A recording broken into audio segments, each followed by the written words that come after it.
Sebelum masuk kepada tema inti, Ana ingin mengingatkan kepada diri Ana sendiri dan juga kepada antum sekalian ya, bahwa ini adalah amalan menuntut ilmu ya. Kita sekarang sedang menuntut ilmu agama, maka hendaklah kita memperbaiki niat kita hadir di majelis ini. Niatkan hanya untuk Allah Subhanahu wa ta'ala, untuk mengharapkan pahala darinya. Karena dengan niat inilah amalan menuntut ilmu menjadi amalan terbaik. Niatkan untuk menghilangkan kejahilan, kebodohan pada diri kita maupun pada orang lain yang ada di sekitar kita yang bisa kita nasihati. Imam Ahmad rahimahullah pernah mengatakan, talabul ilmi la ya'diluhu syai' idza sahhatin niyyah. Menuntut ilmu tidak ada yang menandinginya bila niatnya benar. Maka ikhwah sekalian wa akhwati fillah, luruskan niat sebelum kita menuntut ilmu, sebelum kita bermajlis, agar apa yang kita dapatkan di majelis ini benar-benar bisa kita dapatkan manfaatnya atau keberkahannya. Kemudian yang kedua ikhwah sekalian, ketika kita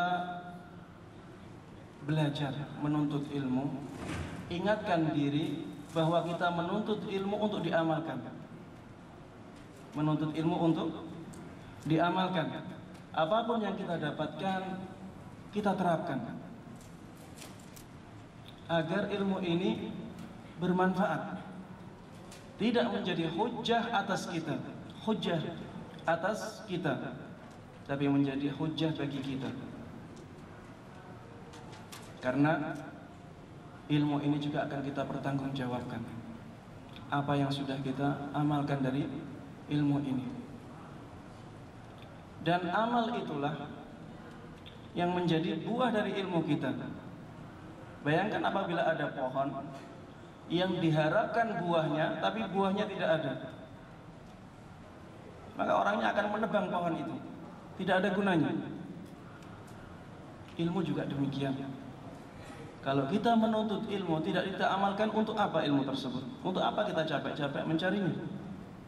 Maka ikhwah wa akhwati fillah, setiap kita menuntut ilmu, ingatkan diri masing-masing bahwa kita menuntut ilmu ini untuk diamalkan. Kemudian yang ketiga, saya ingin mengingatkan kepada diri anak sendiri dan juga kepada para hadirin ikhwati wa akhwati fillah, bahwa majelis ini adalah majelis nasihat. Majelis ini adalah majelis nasihat. Tidak ada keinginan buruk sedikit pun dari apa yang dikaji, dibahas di majelis ini. Semuanya untuk kebaikan kita. Maka jangan sampai ada yang tersinggung, jangan sampai ada yang merasa disudutkan. Tapi terimalah apa yang disampaikan dengan dada yang terbuka, dada yang lapang, karena ini semuanya nasihat. Kita ingin kebaikan dari apa yang disampaikan. Pemateri juga anak sendiri tidak ada keinginan untuk menyudutkan seseorang sama sekali. Semuanya ingin tawasi bil haq, tawasi bis sabr. Ingin saling berpesan dalam kebaikan, saling berpesan dalam kesabaran. Maka setiap nasihat yang datang kepada kita, jangan dianggap itu menyalahkan diri kita. Jangan dianggap itu menyalahkan diri kita, tapi anggaplah bahwa itu adalah niat yang baik dari orang yang menyampaikan nasihat agar diri kita menjadi lebih baik. Ikhwati wa akhwati fillah, coba renungkan sebuah ayat di dalam Al-Quran, yang dengan ayat ini kita akan memahami bahwa pemahaman yang baik, itu akan memudahkan kita menerima nasihat.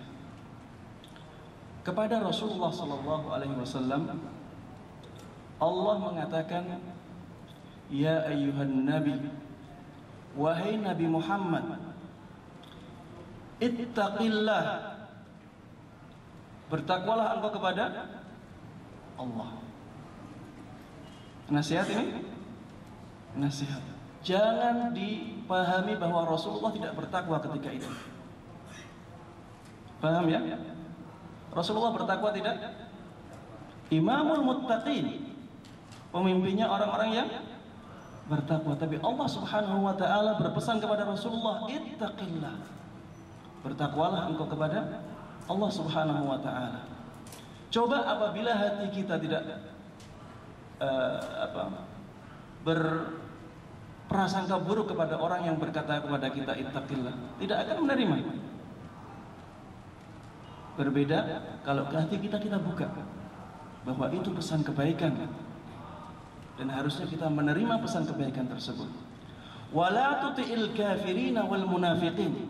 Allah meneruskan pesannya, jangan engkau taati orang-orang kafir dan orang-orang munafik.